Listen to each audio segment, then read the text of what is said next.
So this is the coupon machine, which dispenses a free sample coupon at point of sale.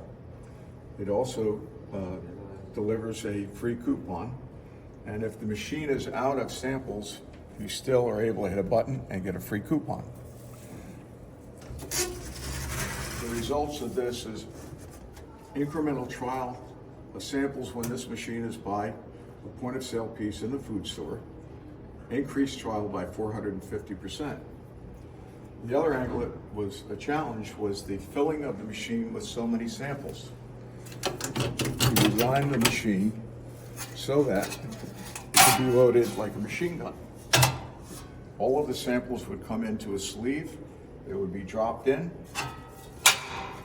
locked in, rotate around to another sleeve, and under 5 minutes, you've loaded over 400 samples into the machine, and you're ready to go. Put your roll of coupons in. We also built in a timer so that if somebody decided to take 400 samples, they couldn't all at once.